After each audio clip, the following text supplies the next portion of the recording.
Vamos lá então, Elaine? Boa noite a todos, sejam todos muito bem-vindos. É com muita alegria que nós vamos iniciando o nosso encontro de hoje. Vamos fechar os nossos olhos, elevar os nossos pensamentos ao alto, agradecer ao Pai, ao nosso Mestre querido, Mestre Jesus, a todos os benfeitores, mentores espirituais aqui presentes. Vamos agradecer a nossa casa, ao nosso Centro Espírita Natalício de Jesus, que também neste momento também está iniciando a reunião. E nessa corrente de pensamento, unidos pelo amor, pela fraternidade, vamos pedindo humildemente que tenhamos o discernimento necessário, o entendimento do que nossa colega hoje vai expor para nós, de uma parábola linda, que nós consigamos entender e praticar todos os ensinamentos que essa parábola nos trará. E agradecidos que estamos por estarmos juntos nesta corrente do bem, vamos dizendo: Pai nosso que estais nos céus, santificado seja, Pai, o vosso nome. Venha a nós o vosso reino. Seja feita, Pai, a sua vontade, assim na terra como nos céus. O pão nosso de cada dia dai-nos hoje e sempre, Senhor. Perdoa as nossas dívidas, assim como nós perdoamos a quem nos deve. E não nos permita, Pai, cair em tentação, mas livra-nos de todo mal, pois vosso é o reino, o poder e a glória para todo sempre. Que assim seja, graças a Deus, graças a Jesus. Obrigada, Esther, com você. Obrigada, Elaine. Antes de iniciarmos o nosso comentário de hoje, eu gostaria de dar assim, um recadinho assim, para vocês. O nosso evangelho de segunda-feira ele começa pontualmente às 19 horas, né? Pontualmente às 19 horas. E muitas vezes nós estamos em plena prece, né? E temos que ficar autorizando as pessoas a entrarem na sala, porque vem o sinal e a gente precisa autorizar, porque é com imenso prazer que a gente recebe todos vocês, né? Para o Evangelho. Então, eu gostaria de pedir muito amorosamente para todos vocês que entrem um pouquinho antes, sabe? 5 para 7, 3 para 7, mais ou menos aí, uns 2 ou 3 minutos antes, ou até uns 5 minutos antes, se possível, para que nós possamos autorizar a entrada de todos e não precisar interromper a prece para ficar autorizando as entradas, tá? Então, se programem aí, bota aí o celular para despertar, né? Como a gente às vezes costuma dizer, para que todos possam entrar antes de começar a prece, porque a prece é fundamental para a harmonização da nossa sala, para darmos início ao comentário do Evangelho, tá bom, meus queridos, tá? Então, vamos nos programar, né, na próxima segunda-feira, para que a gente possa entrar pelo menos uns 2 ou 3 minutinhos antes das 7 horas da noite, tá bom? Tá? Então, ok. Então, vamos lá para o nosso comentário desta noite, né? Hoje nós vamos falar da 7ª parábola sobre o reino, né? E interessante que em Mateus, lá no capítulo 13, né? Hoje, fazendo assim uma pequena observação, eu vou usar bastante a fala do Jorge Larrat hoje, tá? Ele traz muitas informações interessantes para nós, né, para nós compreendermos melhor as parábolas. Então, muita coisa que eu vou falar aqui, eu peguei das orientações que ele nos dá a respeito dessas parábolas. Então, no Evangelista Mateus, capítulo 13, né, nós temos lá todas essas parábolas, essas 7 parábolas que falam sobre o reino dos céus. E nós vamos percebendo que Jesus inicia a sua vida pública com o Sermão da Montanha, né? Que nós já sabemos disso.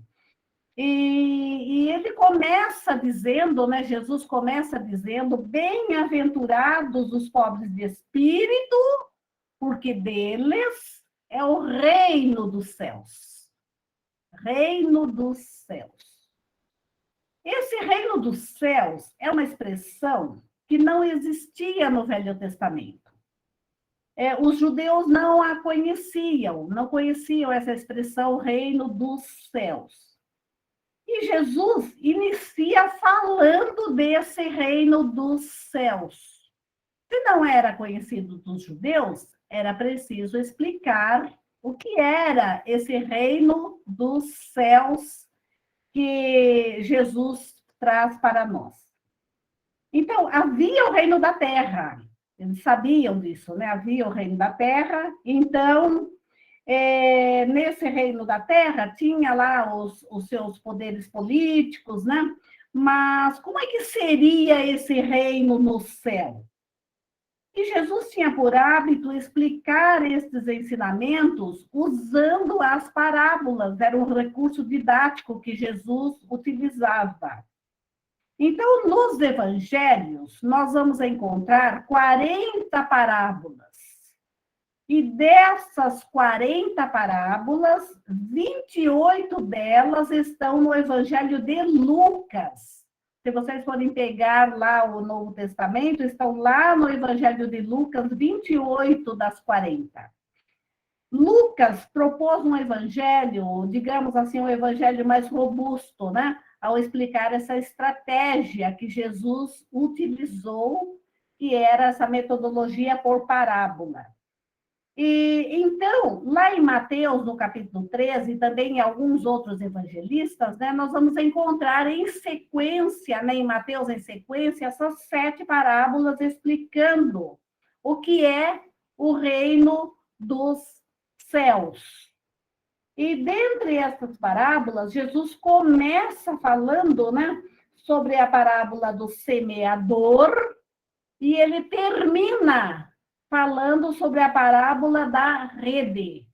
E nós vamos percebendo que em todas as parábolas, Jesus diz lá: o reino dos céus é semelhante a... E aí ele conta a historinha. Próxima parábola: o reino dos céus é semelhante a... E conta outra historinha, né? Então, Jesus sempre explicando como é esse reino dos céus. Então, começando na parábola do semeador e encerrando essa linhagem de 7 parábolas explicando sobre o reino dos céus, na parábola da rede, que nós vamos comentar hoje.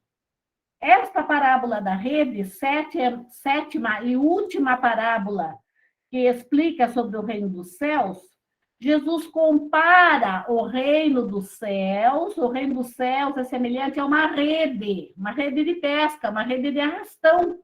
Jesus utilizando sempre de elementos, né, do cotidiano dos judeus ali, do povo que acompanhava Jesus nas pregações, para poder orientar e explicar a mensagem que vem do nosso Pai Celestial maior, né? Então, Jesus fala que o reino dos céus é semelhante a uma rede, nessa 7ª parábola, que foi lançada ao mar. Uma rede que foi lançada ao mar. E apanhou peixes de todas as espécies. É óbvio, né? Se você lança uma rede ao mar e o mar tem peixes naquele trecho, então iria apanhar peixes de todas as espécies, de todos os tamanhos, de todas as condições, né? E então, aí, quando Jesus explica isso, nós vamos vendo que grandes espíritas, como Caibás Schutel e outros espíritas que comentam essas parábolas de Jesus, Emmanuel e tantos outros, vão trazendo uma explicação para nós do que Jesus queria dizer com essas parábolas. Porque na parábola do semeador, Jesus conta a parábola, Depois ele chama os seus discípulos mais próximos e explica a parábola para eles. Nas demais parábolas, Jesus não faz isso, né? Ele apenas cita a parábola explicando sobre o reino dos céus.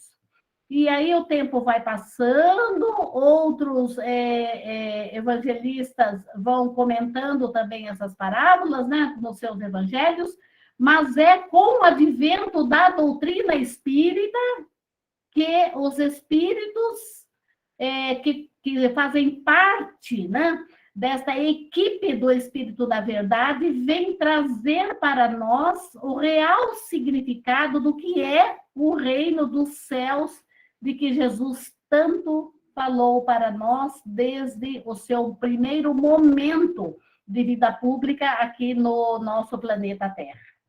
Então, a rede que é lançada ao mar, a rede é a lei de Deus.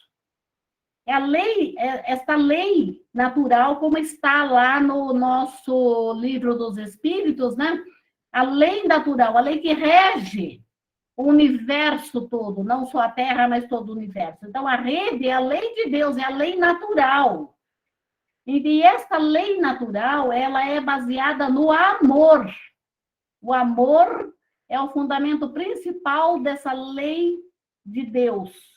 Então, o amor divino é lançado para que todos nós, peixes do mar, né, comparando como peixes do mar, grandes, pequenos, médios, de sabor bom, de mau humor, né, ou de humor agradáveis, de bom paladar, né, como o Caibara fala para nós, né, de coração bondoso ou não, né, toda essa peixarada aí, né, que tem uma parte dessa peixarada, né, toda essa peixarada, ela veio através da rede.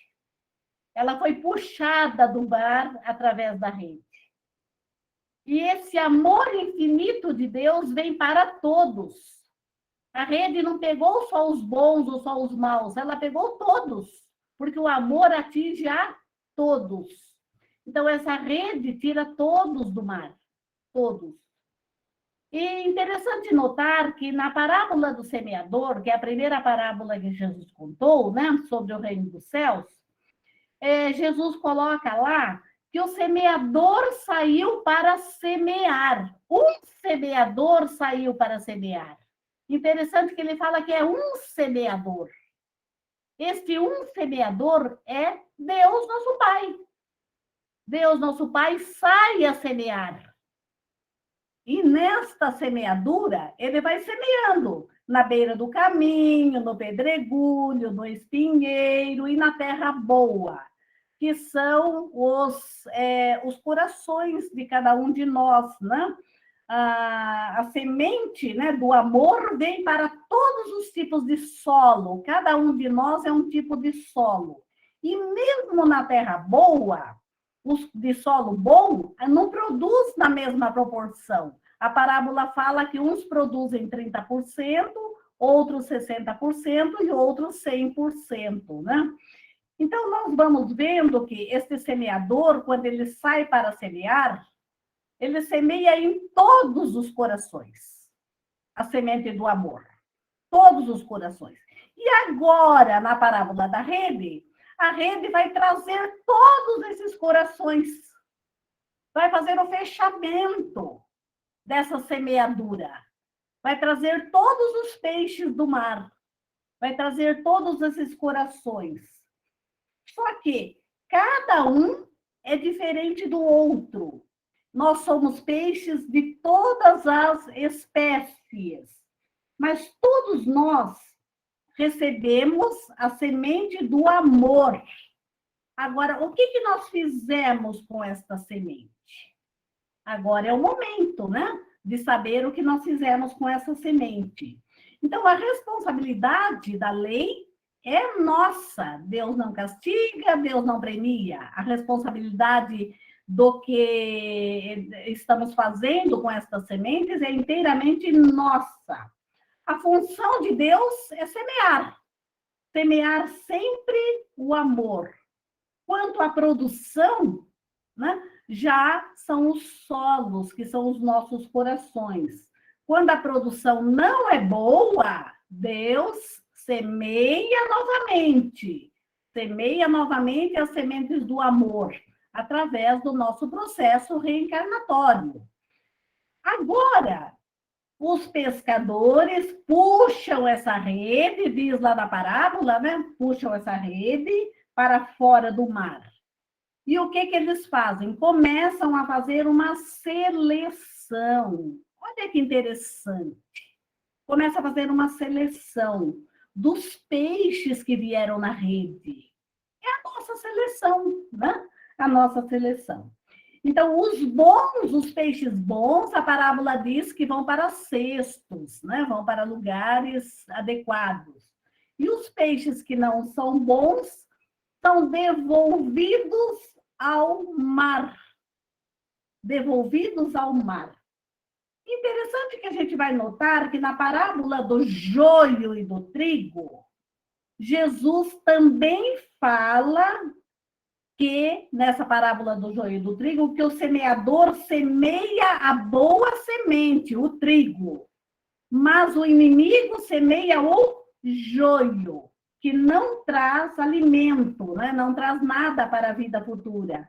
Por isso, no final das contas, o joio é queimado. Então, aí a gente vai percebendo que tem um detalhe muito interessante, né? Que nós precisamos ficar atentos a esse ensinamento do Mestre Jesus. O semeador, na parábola do joio e do trigo, ele dá um tempo para os dois crescerem juntos, o joio e o trigo, para depois fazer a colheita. Então, olha, um tempo, e às vezes esse tempo é bastante longo, né, para depois fazer a colheita. Mas o joio está misturado no trigo, quer dizer, o bem está misturado no mal, nos nossos corações, que são os terrenos lá que o semeador semeou, né? Então, estão misturados e não há como arrancar um sem prejudicar o outro. É preciso esperar a colheita. E nós somos joio ou nós somos trigo, né? E é aí que fica essa indagação de Jesus, né? Nós estamos sendo pessoas de solo bom, né? Estamos produzindo a 30, estamos produzindo a 60, estamos produzindo a 100 por 1, né? Ou por cento. Então, arrancar o joio e descartar, queimar, né? Se queimar, nós entendemos, né? Aí, quando foi explicada a parábola do joio e do trigo, que é o processo de dor, o processo de sofrimento, o processo do arrependimento por ter sido joio no meio do trigo. O trigo é o amor semeado. Na parábola da rede, a gente está fazendo várias comparações, tá? Eu espero que eu consiga ser inteligível para vocês. Se não for inteligível, perguntem, tá? Na parábola da rede, os peixes ruins são devolvidos ao mar. Ainda não estão bons para ficar no cesto. Ficar no cesto representa continuar na terra, mas na terra regenerada. Na terra num processo melhor do que ela já se encontra. E ser devolvido ao mar é ser devolvido num processo reencarnatório já em outros mundos, de provas e expiações também, mas mundos mais difíceis do que na Terra, onde essas provas e expiações serão importantes para que novamente esses peixes fiquem bons. A parábola diz: assim será no fim do mundo. E aí, muitos teólogos deitam e rolam em cima dessa palavra. Assim será no fim dos mundos. E o que a nossa amada doutrina espírita vem explicar para nós? Que esse fim do mundo não é nada mais do que um fim do ciclo. Fim de um ciclo. E a parábola da rede falam que serão os anjos que vão fazer a separação dos maus e dos justos. Os maus vão para a fornalha do sofrimento e na fornalha haverá choro e ranger de dentes, diz a parábola da rede. Então, nós vamos percebendo que estes anjos são espíritos superiores, nossos mentores queridos, auxiliares de Jesus, que já têm sabedoria suficiente para indicar para nós onde vamos reencarnar.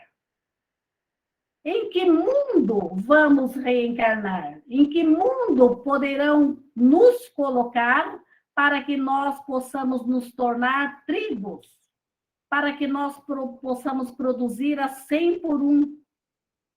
E nós vamos também entendendo, através da doutrina espírita, que é a sintonia vibratória nossa, o nosso primeiro indicador em que mundo estaremos reencarnando, nesta fase da transição planetária que estamos vivendo neste momento. A fornalha do sofrimento é quando o entendimento chega e nós vemos o tempo que desperdiçamos sendo joio no meio de trigo.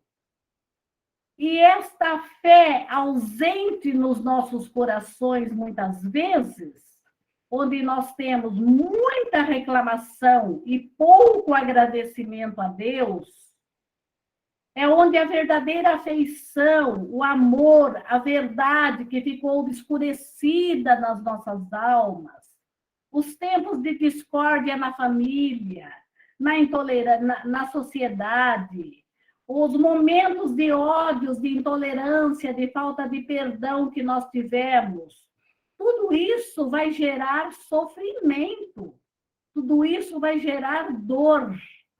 Esta é a fornalha do sofrimento que a parábola se refere. Então, vem o arrependimento, e nesse arrependimento é aquela dor que arde, e que nós costumamos chamar que é a dor da alma, por ter perdido as oportunidades. Assim será o fim do mundo, diz a parábola. Fim do mundo. Fim de um ciclo, explica a nossa doutrina espírita. Fim daquele costume que nós temos, daquela filosofia de vida, de intolerância, daquele convencionalismo, encerramento do ciclo da existência, da forma como estava acontecendo. Um novo programa de vida surge para nós, porque nós precisamos desse novo programa de vida. E nós vamos percebendo que no atual estágio que nós estamos, muitos de nós já vamos herdar a Terra regenerada, o planeta de mais paz, de mais tranquilidade, porque muitos de nós já caminhou muitos passos nesta estrada da redenção, nessa estrada da transformação. Muitos de nós já não saem mais por aí cometendo atrocidades. Então, nós sabemos que a lei do amor já está começando a brotar nos nossos corações. Nós já estamos ali, aquele trigo meio incipiente ainda, né? Mas já estamos muito mais para trigo do que para joio. Isso é uma coisa muito boa, né? Nós termos esse entendimento que a doutrina passa para nós. Caibar Schutel, ele diz para nós que o ensinamento dos espíritos, quando fala lá, pérola, tesouro escondido, vem para o mundo todo. Jesus não explica apenas para os judeus. Jesus explica para o mundo todo. E vai atravessando gerações, e chegou aqui. em 2021, no mês de outubro, dentro da casa de cada um de nós. Olha como Jesus é generoso para conosco, né? E Jesus explica para nós que não basta a gente estar dentro da rede, não basta ter o peixinho lá dentro da rede, é preciso ser um peixe bom, né? Isso que é importante, né? E aí o Caibara explica para nós, né, que os que conhecem o amor e não amam não são peixes bons. Os que exigem lealdade e sinceridade e não praticam isso com o outro, não é peixe bom. Os que clamam por indulgência e não são indulgentes, não são peixes bons. Os que anunciam a humildade, mas são orgulhosos, não são peixes bons. E esses não vão para o cesto, mas terão as oportunidades reencarnatórias para se tornarem peixes bons. E muitas vezes está ali na linha divisória, vamos colocar assim. Então, vai continuar na terra regenerada, porque vai aprender a ser um peixe bom. Eu espero que eu seja uma dessas. Vocês também esperam? Com certeza, né? Então, é interessante notar que Jesus, nessas 7 parábolas, lança primeiro a parábola do semeador. E esta parábola do semeador, o Jorge Elahá diz para nós que é como se fosse uma locomotiva que puxa outros vagões. E os vagões vêm em pares. Por exemplo, o joio e o trigo é um parzinho, junto com a rede. Porque tanto a parábola do joio e do trigo como a parábola da rede fala da separação dos bons e dos maus no tempo certo, na colheita certa, com novas oportunidades de acordo com as tendências de cada um de nós. O outro parzinho está no grão de mostarda e o fermento, que nós também já comentamos aqui. E essa parábola do grão de mostarda e a parábola do fermento, ela mostra o crescimento de cada um de nós. Ela mostra que todos nós começamos pequenininho, mas que vamos produzir uma árvore imensa, que vai abrigar os passarinhos. O fermento, e Jesus fala para as mulheres, né? Coloca lá o fermento na massa de farinha, é uma medida pequenininha, mas deixa lá e aquela medida vai crescendo, vai ficando robusta aquela massa, né? E dá aquele pão delicioso. É isso que Jesus semeia nos nossos corações e dá o tempo necessário que nós precisamos para crescer e produzir frutos. Joana de Ângeles, em Jesus e a Atualidade, no capítulo 1, ela fala uma coisa muito interessante para nós. Ela diz assim, que nós temos uma série de imperfeições, porém, quando nós tomamos a decisão de fazer o bem, a gente fala assim, daqui para frente eu vou ser bom. Eu vou deixar essas rancores de lado, essas raivas de lado, essas picuinhas de lado, eu vou mudar minha forma de encarar a vida. Então, a Joana fala que nós sentimos um prazer enorme e uma emoção toma conta de nós. Essa emoção de fazer o bem nos estimula a ir atrás de outras emoções que também são iguais. E nós vemos, né, uma pessoa quando começa um trabalho social pequenininho e aquilo vai ampliando, né? E cada vez dá mais prazer para a gente. O Moscoso conhece essa história também, né, Moscoso? E de conquista em conquista, a Joana diz para nós, sem que nós nos dermos conta, nós vamos construindo as nossas virtudes. Por acaso não é a semente de mostarda, que é pequenininha e vai se tornando uma árvore grande, né? É bem por aí que acontece. Então, nós vamos lembrando que fazer o bem está lá descrito no Evangelho segundo o Espiritismo, no capítulo 17, onde fala do homem de bem, né? Lá tem todas as características de como é que a gente cumpre o dever, como é que a gente faz bem o nosso papel destinado aqui na Terra. Não precisa muita coisa, basta apenas cumprir o nosso dever, fazer bem o nosso papel. Ser um bom filho, se for filho, ser um bom pai, se for pai, ser um bom cônjuge, ser um bom profissional na sociedade, né? Colocar o amor em tudo que faz. E já está certo, já é o peixe escolhido. Não precisa muita coisa. Às vezes a gente fica imaginando a perfeição, mas não temos a perfeição por enquanto. No Evangelho segundo o Espiritismo fala do dever. Cumprindo o dever com amor, já é o suficiente para estar dentro do cesto, estar na terra regenerada. Agora melhorou, né, pessoal? Agora ficou mais animado o nosso lado aí, né?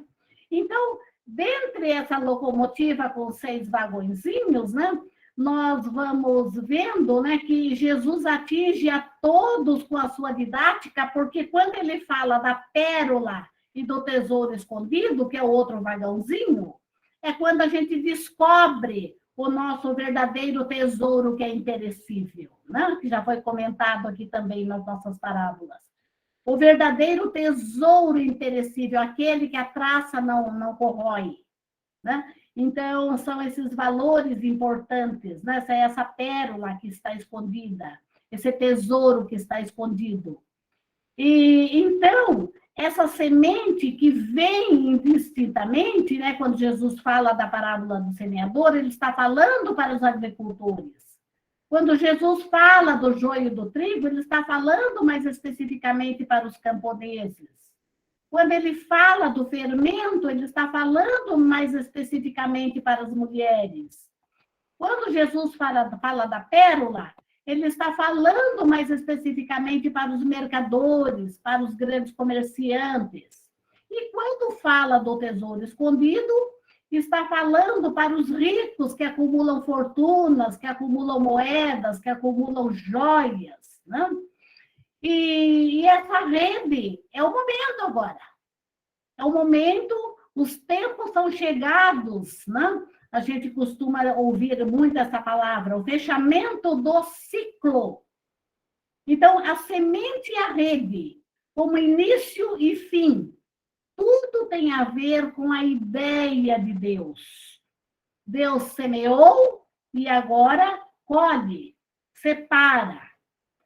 Então, nós vamos vendo, né, que quando nós temos lá aquela tríade que Jesus deixou para nós, que resume toda a lei e os profetas, como está lá na passagem do Evangelho, né, de Jesus com esse doutor da lei, Jesus fala: amar a Deus, amar ao próximo e amar a si mesmo. Aí estão toda a lei e os profetas.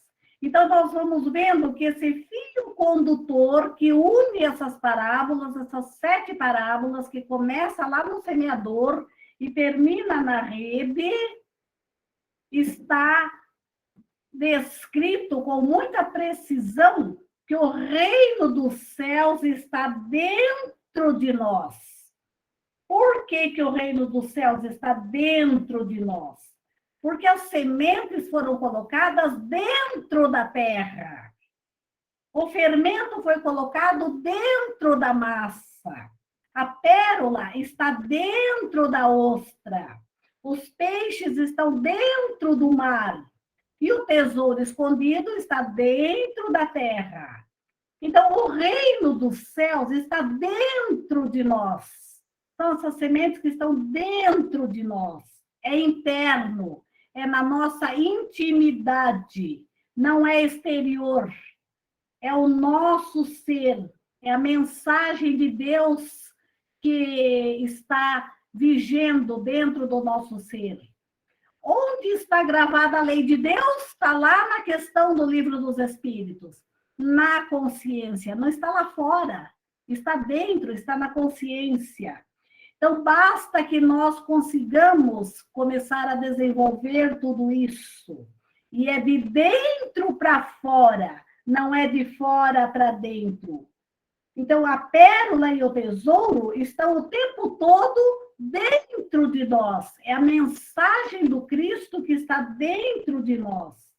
E o momento da rede chegou, pessoal.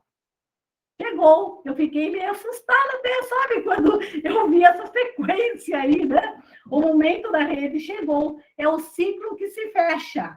Mas nós ainda temos tempo. Nós ainda temos oportunidades chegando por aí. E hoje é uma oportunidade, amanhã será outra oportunidade, porque a lei do progresso precisa ser cumprida. E a lei do progresso está fundamentada na divina lei do amor. E tem uma outra passagem interessante, né, de Jesus também, né, que está lá em Mateus 24, sobre a vinda do reino, onde os fariseus perguntaram para Jesus: quando é que vem o reino dos céus? Sabe o que eu também queria perguntar isso para Jesus? Quando é que vem o reino dos céus? Mas ele já respondeu lá atrás para o fariseu. Ele respondeu assim: o reino de Deus não vem de modo visível, nem dirão, veja, ele está aqui ou ele está ali, porque o reino dos céus está dentro de nós. Então, esta parábola da rede traz para nós aí como um fechamento, o entendimento do que o ciclo está se fechando, mas que as oportunidades de trabalho no bem não terminaram. E nós ainda temos chance de cada vez mais esta semente se transformar numa grande árvore, esse fermento fazer a massa toda levedar, de encontrarmos a verdadeira pérola que está aqui escondidinha, o verdadeiro tesouro que está aqui escondidinho, aqui no nosso coração. Né? O nosso coração é um coração de amor. Esse amor tem que brotar e frutificar. Então, que Deus nos oriente e nos dê bastante inspiração, iniciativa, através desses mentores queridos, para que essa frutificação aconteça cada vez mais, como diz a nossa querida mentora, que a gente tenha o gosto, o prazer desta frutificação. Graças a Deus. Era essa a parábola da noite. Muito obrigada. Agora nós vamos ver a prece pela Eteli. Com nossos corações cheios de gratidão por mais essa oportunidade, por mais esse aprendizado. Vamos ser o fermento, o trigo bom e os peixes bons. Sempre agradecendo a Jesus, que está sempre ao nosso lado, nos dando amor, nos ensinando a dar amor. Hoje aprendemos mais um pouquinho. Então, vamos encher nossos corações de amor, de gratidão e vibrarmos por todas as pessoas que necessitam de amor, de carinho, de esperança, de saúde. Vamos vibrar pelos nossos idosos que também estão precisando de muito amor e muito carinho. Vibrar pelo povo brasileiro, ou melhor, por todas as nações que estão necessitando de muito amor, carinho. Que o Senhor esteja sempre conosco, nos dando força para podermos vibrar sempre amor, saúde, esperança aos necessitados. Vibremos, Senhor, por todas as casas religiosas. Vibremos, Senhor, por todos os trabalhadores do nosso Centro Espírita Natalício de Jesus. Vibremos, Senhor, paz, amor, gratidão, saúde, alegria a todos os necessitados, os que estão, nesse momento, pedindo um pouquinho de amor, olhando para o céu, pedindo ao nosso Mestre Jesus e a Deus, o nosso Pai Celestial, um pouco de tudo que eles necessitam. Senhor, só temos que agradecer pela oportunidade. Vibremos pelos nossos familiares. Vibremos, Senhor, com a vossa permissão por nós mesmos, para que estejamos sempre em paz e possamos distribuir esse amor para todos. Obrigado, Senhor. Senhor, derrame sobre todos nós a sua luz. Envolva no vosso manto de proteção. Abençoa-nos. Esclareça nossos espíritos, Senhor, e nos dê a sua paz. Que assim seja, graças a Deus e graças a Jesus. Todos bem, todos bem. Muito obrigada pela presença de todos.